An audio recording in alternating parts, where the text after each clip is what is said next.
கெத்து தமிழ்னா பவர். எனக்கு ஒரு மொழி என்னோட கிறிஸ்டியானிட்டி கற்றுக் கொடுத்துருக்கு. அன்பு மொழி, அமைதி மொழி, இரக்கத்தின் மொழி. தேன்மொழி, கனிமொழி, இளமொழி. நீங்க தமிழ்ல இப்படி பேசி எனக்கு யூனிக் இப்படிதான் பேச முடியும். அப்படின்னா நான் சொல்றேன் செய்ய என்ன செய்யணும். என் தாய்மொழி தமிழ்ல லாரி ஏறின மாதிரி கடமடன்னு பேசாம அழகா சென் தமிழ்ல என்னைக்கு வந்து கடனை கேட்கறியோ அப்பயே அவன் படத்தை வாங்கி. சீமான் எந்த தொகுதியில் போட்டியிட்டாலும் மக்கள் அவரை விரட்ட வேண்டும். தாவேக தொண்டர்கள் அவரை விரட்ட வேண்டும். விஜய் வேறு, நீங்கள் வேறு. அவர் கூட்டம் வரதான் செய்யும். நான் தான் பல முறை சொல்லியிருக்கேன். சன்னி லியோனுக்கு கூட்டம் வரதான்ப்பா செய்யும். வருமா வராதப்பா? வரும்.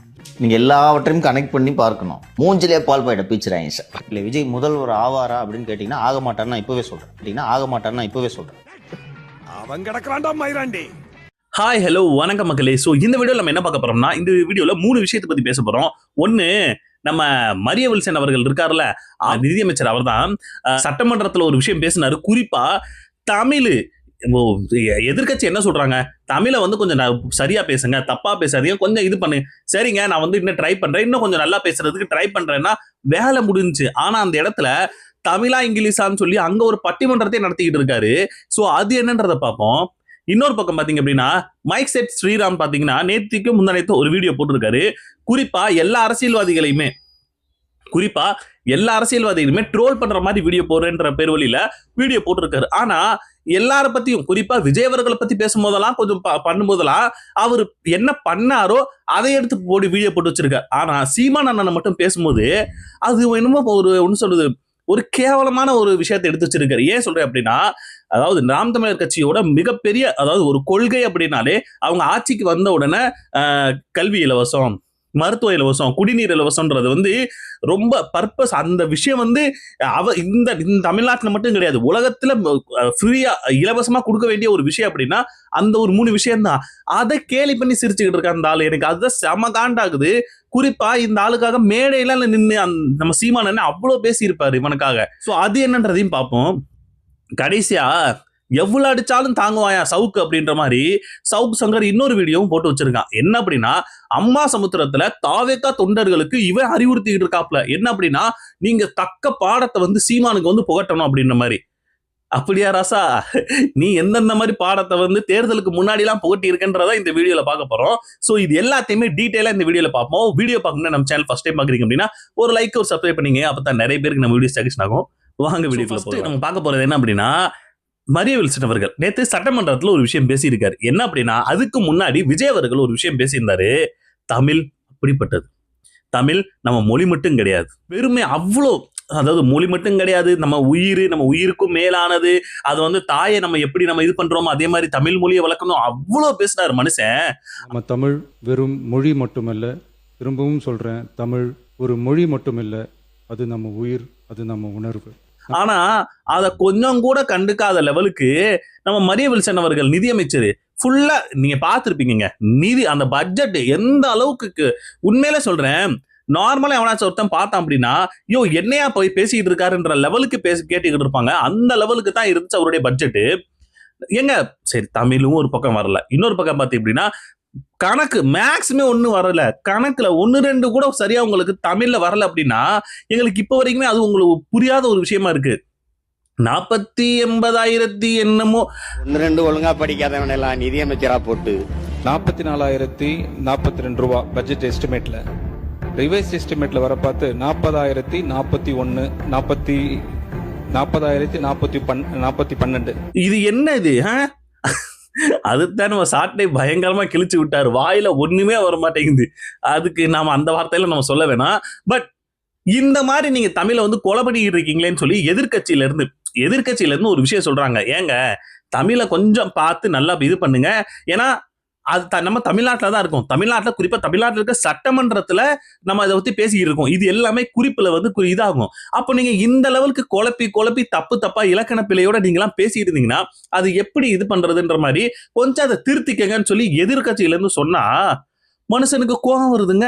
அதுல ஃபர்ஸ்ட் ஒன்னு சொன்னார், நான் வந்து பேஸ்கெட் பால் பிளேயரு, எனக்கு அஃபென்ஸும் ஆட தெரியும், டிஃபென்ஸும் ஆட தெரியும். பேஸ்கெட் பால் பிளேயர், ஆக்சுவலா ஒரு அஃபென்ஸும் ஆடுவேன், டிஃபென்ஸும் ஆடுவேன். இப்ப என்ன சார் சொல்ல வரீங்க? அது மூலமா நீங்க என்ன சொல்ல வரீங்க? எங்களுக்கு அதை கிளியர் கட்டா புரிய வச்சிருங்க. அதனால அஃபென்ஸும் ஆட தெரியும், டிஃபென்ஸும் ஆட தெரியும்னா எதை நீங்க சொல்ல வரீங்க? அந்த பழைய வீடியோல வந்து நீங்க போய் டிஃபென்ஸ் ஆடிட்டு வந்தீங்க, வீட்டுக்குள்ள புகுந்து நல்லா போட்டு வெளுன்னு வெளுத்து உங்க சொந்த அண்ணன் நினைக்கிறேன், அவரே போட்டு அடின்னு அடிச்சு விட்டு வீட்டுல பொம்பளை ஆளுங்க கூட பார்க்காம அவங்கள போட்டு அடிச்சு எல்லாம் பண்ணீங்களே, அதுதான் உங்களுடைய டிஃபென்ஸா? அப்புறம் இன்னொரு விஷயம் சொன்னாருங்க. இப்ப ஒரு விஷயம் என்ன அப்படின்னா, கிறிஸ்டியன் அப்படின்னா இங்கிலீஷ், தமிழர்கள் அப்படின்னா தமிழ் அப்படின்ற மாதிரி ஒரு விஷயத்தை கொண்டு போயிட்டாருங்க. மதத்தை வச்சு அரசியல் பண்ணிட்டு இருக்காரு. ஏன் மதம், ஏன் கிறிஸ்டியானிட்டி என்ன சொல்லியிருக்கு அப்படின்னா அன்பு மொழி. என்னோட கம்யூனிகேஷன் எல்லாம் இங்கிலீஷ்ல தான் இருந்திருக்கு. எனக்கு ஒரு மொழி என்னோட கிறிஸ்டியானிட்டி கற்றுக் கொடுத்துருக்கு, அன்பு மொழி.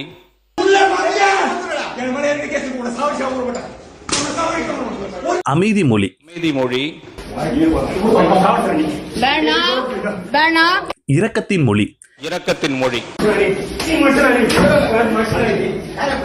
எது? இங்கிலீஷ். இது எல்லாமே வா.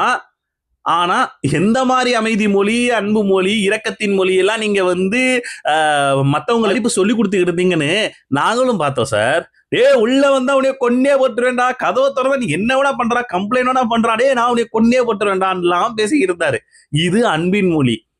பொம்பளைன்னு கூட பார்க்க போட்டு அடிச்சிங்களா, அது இரக்கத்தின் மொழி.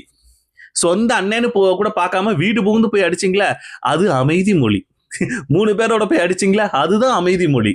இப்படிப்பட்ட எல்லா மொழியும் தெரிஞ்சவர் தான். அது குறிப்பா சொல்ல வர்றது என்ன அப்படின்னா, கிறிஸ்டியானிட்டியில இந்த மாதிரி இருக்கு. அதுல இன்னொரு விஷயம் என்ன அப்படின்னா, பாதி தமிழ் தெரிஞ்சவங்களுக்கு இது தெரியவே தெரியாது. இது பாதி பேருக்கு எவ்வளவு தமிழ் படிச்சாலும் தெரியாது. இப்படித்தான் ஊருக்குள்ள ரொம்ப போய இது அலையறானுங்க, இவனுங்க திருந்தவே மாட்டானுங்க. இப்படி பாதி தமிழ் தெரிஞ்சவங்களுக்கு இது தெரியவே தெரியாதாம். பாதினா எனக்கு புரியலையே. தமிழ்நாட்டுல மொத்தம் 6 கோடி மக்கள் இருக்காங்கன்னு கூட வைங்க, 3 கோடி மக்களுக்கு இது தெரியாதுன்னா யாரையா சொல்ல வர்ற நீ?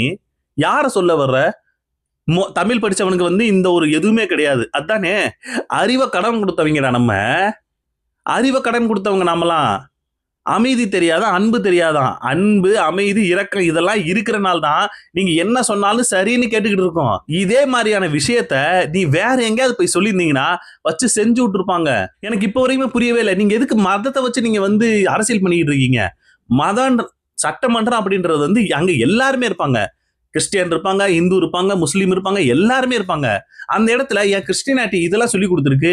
பாதி தமிழ் தெரிஞ்சவங்களுக்கு அதெல்லாம் தெரியாது அப்படின்னா, பாதி தமிழ் தெரிஞ்சவங்கள நிறைய பேர் இந்து, முஸ்லீம், கிறிஸ்டின் எல்லாருமே இருப்பாங்க. இப்ப நீங்க அதுல என்ன சொல்ல வரீங்கன்றதா எங்களுடைய கேள்வி. ஆரம்பத்துல ஏன்னா இந்த விஷயத்த விஜய் அவர்கள் தடுத்திருக்கணும். சிஎம் விஜய் அவர்கள் தடுத்திருக்கணும். ஆனா அவர் தடுக்காம அமைதியா இருக்காரு. கொஞ்ச நேரத்துக்கு முன்னாடி தான் அவரு வசனமெல்லாம் பேசினாரு. தமிழ் அப்படி, தமிழ் உயிர், தமிழ் உயிர் மூச்சு, எங்கள் மூச்சு, தமிழ் மூச்சு, என்னென்னமோ சொன்னாரு. ஆனா அவர் ஒரு வார்த்தை கூட அவர் வந்து தடுக்கவே இல்லை. நீ பேசுறது தப்புயா, இப்படிலாம் பேசாத, நீ வேற மாதிரி இதெல்லாம் கொண்டு போயிட்டு இருக்கேன்ட்டு. தமிழ்னா பவர். எனக்கு ஒரு மொழி என்னோட கிறிஸ்டியானிட்டி கற்றுக் கொடுத்துருக்கு, அன்பு மொழி, அமைதி மொழி, இரக்கத்தின் மொழி. தேன் மொழி, கனிமொழி, இளமொழி. இதுல மனுஷனுக்கு கோவம் வேற வருது. மரிய வில்சனுக்கு என்ன கேலி பண்றீங்களா? அமைச்சர் கேலி பண்றீங்களா? கேலியெல்லாம் பண்ணல. அவங்க என்ன சொல்றாங்கன்னா கொஞ்சம் தெளிவா பேசுங்க. ஏன்னா நீங்க இந்த சட்டமன்றத்தை இப்ப ஃபுல்லா லைவ் நாடு முழுக்க பாத்துக்கிட்டு இருக்கு. அதுல இங்கிலீஷ் தெரியாதவங்க நிறைய பேர் பார்க்கவும் செய்வாங்க. நீங்க இப்படி தமிழே தப்பா பேசிவிட்டு அதை இங்கிலீஷ்ல நான் பேசுறேன்ற பேர் வழியில தமிழ் தான் அவங்களுக்கு புரியும் நார்மலான மக்களுக்கு. நீ இங்கிலீஷ்ல பேசுறேன்னா அவனுக்கு எப்படி புரியும் அந்த பாமர மக்களுக்கு? நீங்க பட்ஜெட் உங்க வீட்டுக்கு மட்டுமா பட்ஜெட் போட்டுக்கிறீங்க? கிடையாது, நாட்டுக்கு போட்டுக்கிறீங்க. அப்ப எல்லாருக்கும் புரியுற மாதிரி தெரியுற மாதிரி தான் பட்ஜெட் போடணும். அதை விட்டுவிட்டு ஃபுல்லா நான் இங்கிலீஷ், எங்க தமிழே வரலையே அப்படின்ற மாதிரி. ஹிஸ்டரி படிச்சது ப்ரீவியஸ் டிஎம்கே கவர்மெண்ட் மட்டும் தான். பினான்சியல் லாஸ் பண்ணது தான், அட்மினிஸ்ட்ரேட்டிவ் கொலாப்ஸ் தான். தமிழே வரலையே, முழுக்க இங்கிலீஷ். அதுதான். அது இன்னொரு விஷயம் என்ன சொல்றாரு அப்படின்னா, அவர் வாயில தமிழ்ன்ற வார்த்தையே வரல. உங்களுக்கு அந்த மொழி தான் வேணும்னா நான் ட்ரை பண்றேன். உங்களுக்கு அந்த மொழி தான் வேணும்னா நாங்க ட்ரை பண்றோம், நாங்க முயற்சி பண்றோம். எப்படி அந்த மொழி தான்னா எந்த மொழி? இங்க என்ன ஹிந்தி பேசிக்கிட்டு இருக்குமா, இல்ல மலையாளம் பேசிக்கிட்டு இருக்குமா, இல்ல கன்னடம் பேசிக்கிட்டு இருக்காங்களா, இல்ல தெலுங்கு தான் பேசிக்கிட்டு இருக்காங்களா, இல்ல பிரெஞ்சு பேசிக்கிட்டு இருக்காங்களா? தமிழ் பேச சொல்லிக்கிட்டு இருக்காங்கங்க. தமிழ்ல பேச சொன்னா உங்களுக்கு அந்த மொழி தான் வேணும்னா நான் ட்ரை பண்றேன். தமிழ்ன்றது வாயில வரல இல்ல உங்களுக்கு? என்னங்க நீங்களும் ஒரு நிதி அமைச்சரு, உங்களுக்கு தமிழ்ன்றத சொல்றது கூட உங்களை அவ்வளவு கஷ்டமா இருந்துச்சுன்னா எதுக்குங்க தமிழ்நாட்டுல நீங்க நிதியமைச்சர் ஆனீங்க? கர்நாடகாலயோ இல்ல நீங்க வந்து டைரக்டா லண்டன்லயே போய் ஆயிருக்க வேண்டியதானே? எதுக்கு தமிழ்நாட்டுல நீங்க நிதியமைச்சர் ஆகி உட்கார்ந்து இருக்கீங்க? ஒண்ணுமே புரியலைங்க. அதுல தமிழே வரல அப்படின்னு நம்ம பேசணும் அப்படின்னா நான் அப்படித்தான் பேசுவேன். ஒரு பக்கம் என்னடானா ட்ரை பண்றேன்றாரு, இன்னொரு பக்கம் என்னடானா நான் அப்படித்தான் பேசுவேன், இது என்னோட மொழி, இது நான் இப்படித்தான் பேசுவேன், என்னால இப்படித்தான் பேச முடியும், கேட்டா கேளுங்க, உங்களுக்காக என் ஸ்டைல் எல்லாம் நான் மாத்திக்க முடியாது. எனக்கு யூனிக் இப்படிதான் பேச முடியும். அக்செப்ட் பண்ணுங்க. நான் உங்களுக்கோசம் சேஞ்ச் பண்ணிக்க முடியாது. நான் என்னை வந்து சேஞ்ச் பண்ணிக்க முடியாது. இப்பதானங்க நீங்க சொன்னீங்க நான் ட்ரை பண்றேன்லாம். இப்ப அதை விட்டு நான் வந்து சேஞ்ச் பண்ண முடியாது, எதுவும் பண்ண முடியாதுன்னா இது என்னது? என்ன சார், என்னத்தை பேசிட்டு இருக்கீங்க? கொஞ்சம் யோசிச்சுதான் பேசுறீங்களா? இப்படி போயிட்டு இருக்குங்க சட்டமன்றத்தோட லட்சணம் இந்த மாதிரி தான் போயிட்டு இருக்கு. இத சிஎம் அவர்களும் அது வந்து எடுத்து பேச மாட்டேங்கிறாரு. சோ இந்த விஷயத்த, அதாவது உங்களுக்கு அந்த மொழி தான் வேணும் அப்படின்னு கேட்டு அந்த வார்த்தையை விட்டாருல, அப்போ சபாநாயகர் இல்ல இது வந்து அவை குறிப்புல இருந்து நான் நீக்கிறோம்னு சொல்லி அவை குறிப்புல இருந்து நீக்கிட்டாங்க. எதுக்கு? ஏன்னா இந்த மாதிரி ஒருத்தர் ஸ்டேட்மெண்ட் கொடுத்திருக்காருன்னு சொல்லி வருங்கால ஜெனரேஷன் பார்த்தாங்க அப்படின்னா, என்னையா இந்த மாதிரிலாம் கொடுத்து வச்சிருக்காரு, அதெல்லாம் குறிப்பில் ஏத்தி வச்சிருக்கீங்கன்னு சொல்லி கேட்பாங்களா கேட்க மாட்டாங்களா? அதுக்காக அந்த விஷயத்தை மட்டும் கட் பண்ணி எடுத்துட்டாப்ல. சம்பந்தமே இல்லாம நான் சொல்றது இப்ப என்னால நோட் பண்ணீங்க. அவை குறிப்பில் நீக்கிறேன். அசிங்கப்பட்டான் ஆட்டோக்காரன். சூப்பர் சார், சூப்பர், அப்படியே இருங்க, நல்லா இருக்கு. வேற என்னங்க பண்ண முடியும்? நிதி அமைச்சர் இவரு, மத்த யாருமே அதை பத்தி எதுவும் கேட்க மாட்டேங்கிறீங்க அப்படின்னா வேற யார் என்னத்தை கேட்க முடியும்? அடுத்தது நம்ம ஸ்ரீராம் அவர்கள், மைக் செட் ஸ்ரீராம் அவர்கள் பாத்தீங்கன்னா இப்ப ரீசெண்டா ஒரு வீடியோ போட்டிருக்காரு, பார்த்திருப்பீங்க. எனக்கு ஸ்டார்டிங்ல இருந்து அவரை வந்து அவர் போடக்கூடிய வீடியோ, ஏன்னா பரீட்சையில வரக்கூடிய எக்ஸாம் சோதனைகள் அந்த மாதிரி நிறைய வீடியோஸ் போடுவாரு. இப்ப லவ் பத்தி, அதாவது கல்யாணத்துக்கு அப்புறம் அவங்க பண்ணக்கூடிய கஷ்டங்கள்லாம் கொஞ்சம் காமெடியா நிறைய தான் பண்ணுவாரு. பாக்குறதுக்கு நல்லா இருக்கும். கொஞ்சம் ஸ்டார்டிங்ல நல்லா பீக்ல போயிட்டு இருந்தாரு. டக்குன்னு பாத்தீங்க அப்படின்னா எங்க ஆள் இருக்காரா இல்லையான்ற லெவலுக்கு வந்து மனுஷன் போயிட்டாரு. சோ இப்ப டிவிக்கு ஆட்சி வந்ததுக்கு அப்புறம் அரசியல் பாவங்கள்ன்ற மாதிரி ஒரு விஷயத்த பண்ணிட்டு இருக்காரு. சரிங்க, பண்ணுங்க, தப்பே கிடையாது. நீங்க வந்து விமர்சனம் பண்ணலாம், யாரு எந்த தப்பும் கிடையாது. ஆனா எப்படி விமர்சனம் பண்றதுன்றதுல இருக்கு.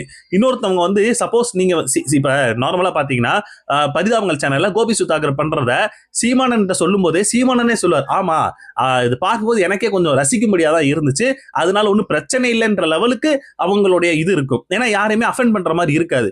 ஆனா இந்த மைக் செட் ஸ்ரீராம் இவன் எப்படி தெரியுமா பேசி வச்சிருக்கான்? உண்மையிலே சொல்றேன், ரொம்ப கேவலமா இருக்கு. ஒன்னொன்னா வரேன். ஃபர்ஸ்ட் விஜய் அவர் கேட்கலாம், ஏங்க சீமான் அவர்களை மட்டுமா இந்த மாதிரி ட்ரோல் பண்ணியிருக்காரு, விஜய் தான் ட்ரோல் பண்ணியிருக்காருன்னு. என்ன மாதிரி ட்ரோல் பண்றாருன்னு முதல்ல யோசிங்க. விஜய் அவர்கள் சட்டமன்றத்துல எப்படி உட்கார்ந்து இருந்தாருன்றத நீங்க பண்றீங்களா? ஓகே, ஏன்னா அவர் அப்படிதான் உட்கார்ந்து இருந்தாரு. அப்புறம் பொம்மைக்கார வச்சு எப்படி விளையாண்டுட்டு இருந்தாரு, அப்படிதான் பண்ணாரு. ஓகே. இன்னொரு பக்கம் எதிர்கட்சியை கலாய்க்கிறேன்ற மாதிரி இவரு எதிர்கட்சிக்காரங்களா பேசுங்கன்னு சொல்லும்போது டக்குன்னு இவர் எதிர்க்கும் போது எல்லாரும் போயிருவாங்க. இது சட்டமன்றத்தில் நடந்த விஷயம். Okay, accept. இது வந்து இது பண்றீங்க, ரசிக்கும்படியா இருக்கு. ஆனா சீமானன் சொன்ன அந்த ஒரு கருத்து என்ன அப்படின்னா, கல்வி இலவசம், குடிநீர் இலவசம், மருத்துவம் இலவசம், இது எப்பயுமே எல்லா இடத்துலயும் ஒரு மனிதனுக்கு தேவையான அடிப்படை ஒண்ணு. இதை இலவசமா அந்த ஒரு அரசாங்கம் கொடுத்துதான் ஆகணும். இதை எந்த லெவலுக்கு கேவலமா பேசிக்கிட்டு இருக்கான் தெரியுமா? கல்வி இலவசம், இது இலவசம், பாலை குடுறா கல்வி இலவசம், கல்வி மருத்துவம் அதுவும் இலவசம், பா எல்லாரும் சிகிச்சை இலவசமா எடு, பாலு மாட்டு பாலு குடுறா, அண்டாடா குடுறா. என்ன பாலை குடுறா? என்னது? என்னத்த சொல்ல வரீங்க? நம்ம பாட்டை முப்பாட்டை மாதிரி நெஞ்ச நிமித்திக்கிட்டு போடா, உடம்பு வலிக்குதா ஸ்பா, நம்ம பாட்டை மூட்டை முப்பாட்டை மாதிரி நெஞ்சு நிமித்தி நட, உடம்பு வலிக்குதா ஸ்பா இலவசம், எண்ணெயை போட்டு நல்லா உருவி. எப்ப சொன்னாரு ஸ்பாப்போன்னு சொல்லி? எப்ப சொன்னாரு? எனக்கு ஒரு விஷயம் புரியவே இல்லை.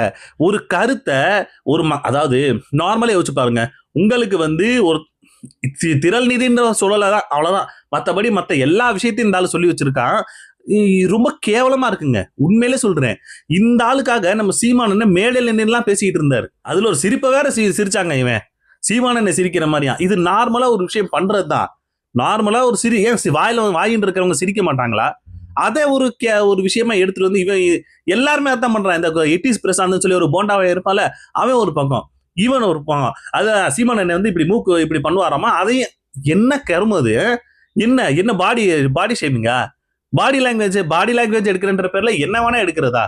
யோ, இந்த விஷயத்த நீங்க நார்மலா யோசிச்சு பாருங்களேன். இவன் எடுத்த விஷயத்தையும் நம்ம பரிதாபங்கள் சேனல்ல வந்து கோபி சுதாகர் வந்து சீமானன் மாதிரி எடுத்துப்பாரு. உண்மையிலே சொல்றேன், அது பெஸ்ட்டுங்க. கோபி சுதாகர் வந்து சீமான் என்ன சொன்னாரோ அதை ஃபுல்லா தெளிவா சொல்லிட்டு அதுல 1-2 இப்போ சப்போஸ் மழை வந்துச்சுன்னா அந்த ஸ்கிரீன் எல்லாம் என்ன டேமேஜ் ஆகும், ஸோ அதை எடுத்து பேசியிருந்தாங்க. அதை எடுத்து ஏன்னா நான் அது நீங்க சொன்னது கழுகலனே, அந்த பின்னாடி அந்த ஸ்கிரீன்ல நான் போட்டதுனே அது டேமேஜ் ஆயிருமே, மழை வந்துச்சுன்னா நீங்க இப்ப நின்றுட்டு இருக்கீங்க, ஆனா அது டேமேஜ் ஆயிருன்னு சொன்னா அது ரசிக்கும்படியா இருந்துச்சு. ஆனா சீமானன் சொன்ன கொள்கையிலேயோ இல்ல அவர் எடுத்து வச்ச அந்த அரசியலையோ எந்த இடத்துலயுமே கேவலமாவோ டேமேஜ் பண்ற மாதிரியே பேசல. ஆனா இவன் முழுக்க சரி நான் சொல்றேன் ஃப்ரீயா கொடுக்க மாட்டேன்னு ஒரு அரசாங்கம் சொன்னுச்சுன்னா ஏத்துக்குவீங்களா? எங்க உலகத்துல இருக்க எல்லா மக்களுக்கு தேவையான ஒன்னதான் சீமான் என்ன சொன்னாரு, அதை எடுத்துட்டு வந்து நீ கேவலமா பேசணும் அப்படின்னா என்னது இது? பாட்டு முப்பாட்டு அவ்வளவுதெல்லாம் வச்சுக்கிட்டு ஒரு மாதிரி இது பண்ணும் போதெல்லாம் ரொம்ப அருவருக்கத்தக்கமா இதா இருக்கு. உண்மையிலே சொல்றேன், நான்லாம் ரொம்ப வெறுத்துட்டேன். எவ்வளவுக்கு எவ்வளவு இந்த இவனை பிடிச்சிருந்துச்சோ அவ்வளவுக்கு அவ்வளவு வெறுக்க தான் செஞ்சுட்டேன். அந்த அளவுக்கு ஆயிப்போச்சு. இவனுக்காக சீமானன் மேடையில் ஏறி நின்று இவர் லவ் ஃபெயிலியர் ஆயிட்டாருன்னு சொல்லி சீமானன் எவ்வளவோ விஷயங்கள் பேசினாரு. அப்பெல்லாம் எனக்கு சீமான் அவர்களை பிடிக்கும், என்னுடைய கூட இருக்கிறவங்க எல்லாம் பாத்தீங்கன்னா உங்களுடைய வீடியோஸ் எல்லாம் பார்ப்பாங்க, பார்த்து நீங்க கண்டிப்பா வரணும்ல நாங்கெல்லாம் நினைச்சுக்கிட்டு இருந்தோம். பொதுவா நம்ம அவார்டு வாங்குறன்றது ஒரு விஷயமா கௌரவமான விஷயம். ஒரு கௌரவத்தை கையில இருந்து வாங்கும்போது அது இன்னும் ரொம்ப கௌரவமா இருக்கு. நிறைய பேருக்கு இன்ஸ்பிரேஷனா இருக்கீங்க தமிழ்நாட்டில். உங்க பேச்செல்லாம் வந்துட்டு அந்த யூடியூப் சின்ன பசங்க வந்து பெரிய வசமா பார்ப்பாங்க. அதுவும் நான் யூடியூப் எடுக்கிறப்போ என் டீம் பசங்க கூட உட்காந்து பார்ப்பேன். நாங்கள் அந்த எலெக்ஷன் டைம்லாம் நாங்கள் பசங்கெல்லாம் பேசிட்டு இருக்கும்போது நான் ரொம்ப பொலிட்டிக்ஸா பேசுறேன். நான் உங்க ஒரே ஒரு ஆளுக்காக எங்க ஏரியாவில் யாரும் நாமினேட் கூட நாங்கள் மைண்ட் பண்ணாம உங்க ஒரு பேசுக்காக நான் உங்களுக்கு தான் ஓட்டு போடுவோம்னு சொல்லிட்டு நிறைய இளைஞர்கள் எங்க ஊர்ல இருக்காங்க. சரிப்பா, அப்ப நினைச்சுக்கிட்டு இருந்தேன். இப்போ டிவிக்கு வந்த உடனே எப்படிடா பச்சொந்தியை விட மோசமா மாறுறீங்கன்ற மாதிரிதான் எங்களுடைய கேள்வி இருக்கு. இவன் ஒரு பக்கம் அப்படின்னா இன்னொரு பக்கம் சவுக்கு சங்கர் அவன் எப்பாடே பச்சோந்தி கூட தோத்துரும்டா அந்த லெவலுக்கு மாறிக்கிட்டு இருக்காங்க. வர அடுத்து அவனோட கண்டென்ட் இதுதான். இந்த லெவலுக்கு நீங்க மாறுறீங்கன்னு எனக்கு ஒரு விஷயம் புரியவே இல்லை. அப்போ உங்களுடைய இது சீமானண்ணனை இது பண்றதுல சப்போஸ் சீமானண்ணனை ஜெயிச்சுட்டாரு அப்படின்ற மாதிரி ஒரு நிலைமை வந்துச்சு அப்படின்னா அவரை தாஜா பண்ணி வச்சுப்போம். இப்ப விஜய் அவர்கள் ஜெயிச்சிட்டாங்களா, அப்ப விஜயை தாஜா பண்ணி வச்சிருவோம். இவர் என்ன வேணா போட்டு அடிப்போம், என்ன வேணா பேசுவோம், யார் என்ன கேட்க போறா? இப்ப இவங்களோட நிலைமையே அப்படிதான் போயிட்டு இருக்கு. இப்ப நிறைய பேர் அப்படித்தாங்க பண்ணிட்டு இருக்காங்க. விஜய் அவர்களை வந்து தாஜா பண்ணோம் அப்படின்னா அவரை நல்லபடியா நல்லா பேசுவோம், அவர் இப்படி பேசுவோம், எப்படி பேசுவோம், எல்லாம் பண்ணி பண்றது. எது சரியோ அதை பேசாம என்னத்த வாயில வரத பேசுறது. அடுத்து நம்ம சவுக்கு சங்கர் ஒரு வீடியோ போட்டு வச்சிருக்காப்ல. அதுல என்னதுன்னா மக்களை வந்து சீமான் வந்து பைத்தியக்காரன்னு சொல்றாரு. பைத்தியங்களா அந்த அதனாலே சீமான வந்து 4% வந்து 1% மக்கள் கொண்டு வந்துடணும்னு. இந்த 4% 1% மாறணும் தம்பி. போய் ஒரு நிக்கிட்டோம் அங்கேயும் டெபாசிட் வாங்கி 2% மேல எதிர்கட்சிகள் வேட்பாளரை போடவில்லை என்றாலும் 2% தாண்டக்கூடாது, டெபாசிட்டை இழக்கணும். நீ சொல்லி ஏயா நீயே ஒரு பச்சோந்தி, நாளை நேத்து ஒருத்தவங்களுக்கு பேசிக்கிட்டு இருப்ப, இன்னைக்கு ஒருத்தவங்களுக்கு பேசிக்கிட்டு இருப்ப, அதைத்தானே பண்ணிக்கிட்டு இருக்க. இதுல இவருக்கு கோவம் வேற வருதான். அம்பாசமுத்திரத்துல வந்து இவர் டிவிக்கு தொண்டர்களுக்கு வந்து அறிவுரை சொல்றாராமா. என்ன அப்படின்னா, டிவிக்கு தொண்டர்களே, நான் சொல்றேன், டிவிக்கு தொண்டர்களே இந்த வீடியோ நல்லா கவனிச்சு பாருங்க. ஏன் அப்படின்னா இவன் என்னெல்லாம் பேசி வச்சிருக்கான்றது தெரிஞ்சாதான் இவன் எதுக்காக பேசிக்கிட்டு இருக்கான்றது முதல்ல தெரிஞ்சுக்கணும். என்ன அப்படின்னா டிவிக்கு தொண்டர்களுக்கு இவர் சொல்றாரு, அதாவது அம்பாசமுத்திரத்துல சீமான தோற்கடிக்கணும். எனக்கு ஒரு விஷயம் புரியவே இல்லை. ஏண்டா ஒரு தொகுதியில சீமான் நின்று ஜெயிச்சிருவாருன்ற மாதிரி ஒரு நிலைமை வரும்போது அத கூட உங்களால தாங்க முடியல. அந்த லெவலுக்கு இவனுங்களுக்கு பயம். ஏன்னா உள்ள வந்துட்டாரு, சட்டமன்றத்துக்குள்ள சீமான் போயிட்டாரு அப்படின்னா அவனை வச்சு செஞ்சிருவாருன்னு உங்களுக்கு தெரியும், நல்லாவே தெரியும். ஒவ்வொருத்தவங்க யாரு என்ன கேள்வி கேட்டாலும் இவர் பதில் சொல்றதுக்கு ரெடியா இருப்பாரு. அந்த லெவலுக்கு மனுஷன் பயங்கரமான ஒரு ப்ரிப்பேரோட உள்ள போயிருவாருன்னு ஒரு பயத்துல எல்லா பக்கத்துல இருந்தும், ஒரு பக்கம் சவுக்கு, இன்னொரு பக்கம் இந்த மைக் செட் ஸ்ரீராமு, இன்னும் வரிசையில எல்லாரும் கிளம்பி வர்றானுங்க. ஏன் அந்த ஒரு தொகுதியில ஜெயிச்சிடக்கூடாதுன்னு. எதுக்கடா இந்த அளவுக்கு பயப்படுறீங்க? எனக்கு அதை புரியவே இல்லை. ஏன் இவ்வளவு பயப்படுறீங்க? அதுல டெபாசிட் கூட அதுல அந்த கருவாய் ஒருத்தர் உட்கார்ந்து இருப்பாங்க. எனக்கு அந்த மூஞ்சியை பார்க்கும்போது எனக்கு அப்படியே வெறிதான் வருது. அம்பாசமுத்திரத்தில் போட்டியிட்டால் மக்கள் இதை உறுதி செய்ய வேண்டும். இல்ல அவர் எனக்கு டெபாசிட் வாங்கியிருக்காரு, இழக்கிறது. அதை சொல்லு. டெபாசிட் கட்டுறதே இழப்பதற்கு. அவன் மூஞ்சியை பார்க்கும் போது சிரிக்கும் போதும் அதுல டெபாசிட் வாங்கக்கூடாது அப்படின்ற மாதிரி சவுக்கு சொன்னார் அப்படின்னா, அவன் எப்ப டெபாசிட் அவர் வாங்கியிருக்காரு? டெபாசிட்டே வாங்கக்கூடாதுன்னு தான் வந்து அப்படியே உள்ள அப்படியே இதாகுது. யாரையா நீலாம் பாக்குறதுக்கு அப்படியே சொல்ல பால் டப்பா மாதிரி இருந்துகிட்டு வாயில, ஆனா மூஞ்சியை பார்க்கதான் பால் டப்பா, உள்ள ஃபுல்லா விஷம். வாயில வந்ததெல்லாம் விஷம். ஏன்னா உனக்கு கொஞ்சம் கூட அறிவே இல்லையா? நீ கேட்க வேண்டியதானே, ஏன் சார் தேர்தலுக்கு முன்னாடி விஜய கழுவி ஊத்திக்கிட்டு இருந்தீங்க, இப்ப தேர்தல் முடிஞ்சதுக்கு அப்புறம் விஜய் ஜெயிச்சதுக்கு அப்புறம் இப்படி பாராட்டி பேசிக்கிட்டு இருக்கீங்கன்னு சொல்லி நீங்க 2 பேர் மாலதி அந்த கருவாயனை உட்காந்துக்கிட்டு நீங்க தான் ஏன் கேட்டிருக்கணும். முதல்ல முன்னாடி நீங்க தான் உட்காந்துக்கிட்டு இருக்கீங்க. ஆனா இவங்க அந்த சவுக்கு சங்கருக்கு ஜாலரா போட்டுக்கிட்டு ஒத்துதிக்கிட்டு இருக்கானுங்க. அதுல நம்பிக்கையோட இருங்க. சம்பாசமுத்திரத்துல சீமான் அவர்கள் தோல்வி உறுதியா. இதுக்காகவாது சீமான் ஜெயிச்சு உள்ள போயிருவாரு. ஏன்னா ஏன் சொல்றேன் அப்படின்னா, இவன் சொன்னது எதுவுமே நடந்தது கிடையாது. அதுல இன்னொரு விஷயம் சொன்னானுங்க, அது உண்மையிலே சொல்றேன், இது எங்களுக்கானது கிடையாது. ஏன்னா நாங்க அப்படி கிடையாது. இதுக்கு முன்னாடி இருந்தவங்களையும் இப்ப ஜெயிச்சு உள்ள போயிருக்காங்களா அவங்களுக்கானது என்ன அப்படின்னா, அதாவது மக்களை ஓட்டு ஒரு ஓட்டு கூட நம்ம ஒரு ஓட்டும் நம்மளுக்கு முக்கியம் தான். ஆனா அதனால அந்த மக்களுக்கு உடனே அந்த தேர்தல் வர்ற சமயத்துல ஒவ்வொரு அரசியல் கட்சிகள் என்ன தெரியுமா பண்ணும், போய் டீ போட்டு கொடுக்கறது, தோசை போட்டு கொடுக்கறது, அவங்கள தாஜா பண்ணணும். இல்லப்பா நீ பாத்துக்கலாம், எலெக்ஷன் சமயத்துல போய் இந்த வேட்பாளர்கள் தோசை சுடுவாங்க, கேள்வி காலில் விழுவாங்க, துணி துவச்சு கொடுப்பாங்க, பரோட்டா போடுவாங்க, தலித்துகள் குடி போய் உள்ள போய் கேள்வி எல்லாம் கட்டி பிடிச்சிட்டு போஸ்ட் கொடுப்பாங்க. இதெல்லாம் எதுக்கு? உன்னோட ஒவ்வொரு வாக்கும் எனக்கு முக்கியம்யா. பாயா இப்படிலாம் வித்த காட்டுற மாதிரியா பரோட்டா போட்டு அப்படிதான் நீங்க வாக்காளர்களை பார்க்கணும். அப்படி பாக்குறவங்க மட்டும் தான் ஜெயிப்பான். அப்படிதான் பாக்கணும். அதான் ஜனநாயகம். 4.25 வருஷம் தனாட்ட சுத்துவாங்க என்ன அவனுங்க அப்படின்னு. அந்த எலெக்ஷன் வந்து கூப்பிடு எல்லாரும் கூப்பிடு வித்த, அதாவது மக்களை அப்படியே மக்கள் மேல அவ்வளவு நம்ம பாசமா இருக்கும், மக்கள் அவ்வளவு அரவணைப்போட இருக்கும்ன்ற மாதிரி காட்டணும் அப்படின்ற மாதிரி சொல்லிட்டு இருக்கான். நாங்க எதுக்குன்னு அதெல்லாம் பண்ணணும்? அதெல்லாம் மக்களை ஏமாத்தணும்னு நினைக்கிறவன் பண்றது. அதுலயே சவுக்கு என்ன சொல்றாருன்னா, அதாவது இந்த மாதிரி எல்லாம் தாஜா பண்ணி தானே ஓட்டு வாங்கணும். தாஜா பண்ணி ஓட்டு வாங்கிட்டு நான் 5 வருஷமும் மக்களை போட்டு பாடாப்படுத்திக்கிட்டு இருப்பாங்களே, அது உங்களுக்கு கண்ணுக்கு. அதுலயே சொல்றாப்புல 4.5 வருஷம் அந்த மக்களை மதிக்க கூட மாட்டானுங்க, வந்தா கூட என்ன அப்படின்ற மாதிரி கேட்பானுங்க. கரெக்டா தேர்தல் வர நேரத்துல மக்களை அவனை கூப்பிடு, இவனை கூப்பிடு, போட்டோ எடுக்கணும். அப்படித்தான் நம்ம ஓட்டை வாங்கணும். ஈன பிறவித்தனமா ஓட்டு வாங்கணும்ன்றது அவசியமே கிடையாது. இதுக்கு பேர் என்ன தெரியுமா? எச்ச. கடைசியா ஓட்டுக்காக பிச்சை எடுக்கிறோம் பாத்தீங்களா, அதுக்கு பேர் எச்சன்னு சொல்லுவாங்க. அந்த நாங்க எதுக்கே பண்ணணும்? நாங்க உண்மையே சொல்றோம், கரெக்டா இருந்தா பாருங்க, இல்ல அப்படின்னா உங்களுடைய விருப்பம், வேற ஒண்ணுமே கிடையாது. அதுக்காக நான் உங்க கூட இது பண்றேன் அது பண்றேன்ற மாதிரி பண்ணோம் அப்படின்னா, அந்த தேர்தல் சமயத்துல தேர்தல் அரசியலை நாங்க எதுக்கு இங்க பண்ணணும்? மக்கள் அரசியலை தான் பண்ணணும்னு சொல்லி சீமான் எப்பயோ சொல்லிட்டாரு. இப்போ அதை பண்ணு இதை பண்ணுனா கேனத்தனமா இல்ல? அப்ப கடைசியா எங்க நிப்பாட்டி இருக்கான் பாத்தீங்களா? தேர்தல் அரசியல் பண்ணுங்க. உங்களை யாருங்க மக்கள் அரசியல் பண்ண சொல்றது? இப்ப இவங்களை என்ன தெரியுமா வச்சு பேச முடியும்? திரள் நிதினு ஒண்ணு பேச முடியும், சரியா? மக்கள் இந்த மாதிரி பேசுறீங்கன்னு பேச முடியும். ஆமா, மக்களை கோவம் தான் பண்ண முடியும். 16 வருஷமா நாங்க போராடிக்கிட்டு இருக்கோம். எங்களுக்கு எந்த ஒரு அங்கீகாரமே கொடுக்காம வந்த 2 வருஷத்துல என்னத்தை பாத்தீங்கன்னு தெரியல, அவனுக்கு அங்கீகாரம் கொடுத்து நீங்க கோட்டையில உட்கார வச்சிட்டீங்க அப்படின்னா, அப்ப நார்மலா வர்ற கோவம் தாங்க. நார்மலா வர்ற கோபம் தான். நீனே 16 வருஷமா நீ இதுல நின்று மக்கள் ஒண்ணு அங்கீகரிக்கல அப்படின்னா கோபம் வரத்தான் செய்யும். இவன் தான் சொல்றான் அவ்வளவு பணம் வருது, இவ்வளவு பணம் வருதுன்னு. உண்மையிலே சொல்றேன், பணத்தை மட்டும் நம்பி இருந்திருந்தாருன்னா சீமான் அவர்களுக்கு எவ்வளவோ கோடி கணக்கில் பணம் வந்திருக்கும். குறிப்பா பாஜக கொடுத்திருப்பான், திமுக கொடுத்திருப்பாங்க, அதிமுக எவ்வளவு பேர் கொடுக்கறது ரெடியா தானே இருந்தாங்க. அவங்க கட்சியில போயிருப்பாரு. எதுக்கா தனியா நிக்கணும்? எனக்கு இப்ப வரைக்கும் அந்த ஒரு ஏன்னா இவங்க சொல்லக்கூடிய அந்த மைண்ட் செட் எனக்கு இப்ப வரைக்கும் எனக்கு புரியவே இல்லை. ஏன்னா அந்த லெவலுக்கு பண்ணிடும் அப்படின்னு நினைச்சிருந்தாருன்னா என்னென்னவோ பண்ணி போயிருப்பாரு. எவ்வளவோ பணம் வாங்கிட்டு போயிருப்பாரு. இப்ப சரத்குமார் எல்லாம் போயிருக்காரு, அந்த மாதிரி போயிருப்பாரு. அப்ப போகக்கூடாதுன்னு ஒரு நிலைமையில தான் அவர் நின்றுகிட்டு இருக்காரு. இதை யாருமே நம்பாம நீங்க அது பண்ணிட்டீங்கன்னு சொல்லி அவர்கிட்ட இருக்கிற ஒரு சில குறைகளை மட்டும் எடுத்து, அவர்கிட்ட இல்லைனாலும் அது ஒரு குறையா நீங்க எடுத்து வச்சு பெரிய பூதாகரமாக்குறது தான் உங்களுடைய வேலை.